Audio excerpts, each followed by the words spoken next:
Hello, welcome again to Audie Speaks. Today I'm going to be talking about corporate sales and the few questions that you actually need to ask yourself if you are in a corporate sales role, and the importance of these questions and why it's really critical for you to actually understand some of these things. So I'm just going to break it down into mainly 5 questions. So the first question, the first really important question is, what is the product? What is your product or service? The second important question is, who is your target audience? What industries? What job titles? Are there multiple job titles that you need to target? Maybe you're selling an IT software, so who do you contact? Is it the CEO? Is it the CTO? These are really critical, important questions. Sorry. The next question that you need to ask yourself is, what challenges do you think that people in this role are actually facing? What are the problems do you think that they're actually facing when they don't try to solve this? The next question you need to ask yourself is, what are the implications of them not solving this problem? So let's assume again, maybe it's an IT manager. If he doesn't fix a particular problem, maybe it's a hardware issue, maybe it's a software issue. If he doesn't fix it, what are the implications? Does it make his job harder? Does it actually affect productivity, efficiency? This is really important.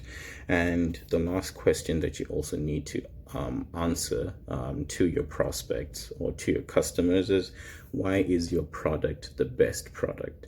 I'm just going to be walking through these 5 questions bit by bit. So the first question is, what is the product? Why is it so important for you to understand what it is you're selling? Well, what's really critical here is, if you don't understand what you're selling or what you're trying to offer, what you're going to find is you're not going to be very able to handle the objections. Objections are basically a rebuttal or an issue that someone might have to object to whatever product that you're actually offering. So it's really important that you understand the features, the benefits of this product, what it provides, and how it can actually benefit the person. So when you're in the role of a salesperson, you are in the role of the individual who has knowledge, who has information, and who actually knows what this product actually gives, what this product actually offers. So it's really, really critical that you actually have an idea of what your product is, and you should really know every little small nook and cranny of this product. It's really, really critical. So when I used to train people, one of the first things I would train salespeople was product knowledge. You need to understand it. You need to understand every single facet of your product. You cannot sell what you don't understand. If it's a car, you need to know, what is the 0 to 60? What options are there? Does it come with leather? Does it come with rims?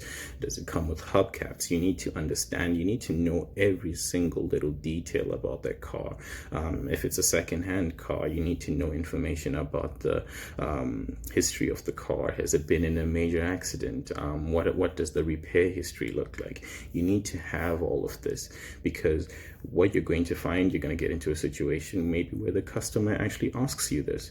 And if they're asking you this, and if you can't answer it, then they're going to get turned off by this. So you need to have very, very clear, concise information about your product. You need to sit down, you need to look at it, and you need to understand what it does, what its features are. And then the next part is, who is your target industry, the job titles, for instance. It's really important for you to understand the industry so that you can get a more logical breakdown into the types of people you're trying to sell to. For instance, maybe you have a product that can also be sold to government departments, but can also be sold to private businesses. Why is this critical? The way you're going to sell to government businesses will be different to the way you'll sell to a private individual. So you need to understand the different industries, and maybe another industry might be a bank, or you're dealing with the bank and maybe also dealing with the retailer. So you need to actually know and understand the differences between them, because the pain points for the bank will be different to the pain points for the retailer. So you need to understand the different industries, the different intricacies that actually exist for that particular industry. It's really, really important, really, really critical. The next thing you need to understand are the job titles. So in sales, generally speaking, it always is the best option to actually reach a decision maker, the person who can just sign off on that particular product purchase. So you also need to understand for your particular product who might be the appropriate people to go to. So let's assume maybe you're selling, I like this example a lot, like a software. So maybe there's an IT manager, but there's also the chief technology officer. So you have two entry points here, and at times you might even go to the CEO as well. So you could either approach the CEO, the chief technology officer, or maybe the manager, the IT manager. So all these three people are potential leads. These are potential customers. So you could go to all three of them. I would always advise for you to try to start with the highest person. Start with the CEO. If you can't go with the CEO, then go to the chief technology officer. If you can't go to him, then move further down the ranks until you actually get an individual that you can actually sell this product or service to. So this is really, really important. You need to understand the different types of people that you're going to be dealing with. In some industries, the CEO is the IT manager and is the CTO and is the COO. So they might be the best person to actually approach. And the next thing that you need to understand and to know are the challenges that they might be facing. So again, let's say it's your IT software. You need to understand what kind of problems they might be facing by not having that particular software. Maybe it's making it very hard for them to actually manage their business. Maybe it's making them less efficient. It's making the decision-making process much slower. Maybe your software is going to give them data and analytics, and this can help them be a more lean business. So you need to understand what challenges someone would be facing if they don't have that particular software or that particular product or that particular service. You need to understand what challenges they'll face. These challenges will be their pain point, and it usually takes the pain point to actually get someone to actually buy your service from you. So this is really critical, really important. You really, really, really need to understand the challenges. You can find out this information through research. I think Google is a very good, effective tool. You could go out there and you can research what happens if a company doesn't have XYZ. You need to find out what is the outcome if they actually do not have that particular information or that particular service. And then the next thing would be, what are the implications of them not buying it? So you've talked about the pain point. They understand their pain point. They understand it's an issue. The next question now is, what are the implications of them not really fixing this? If they don't fix this, what's going to happen? Is it going to cost them revenue? Is it going to cost them productivity? Is it going to cost them efficiency?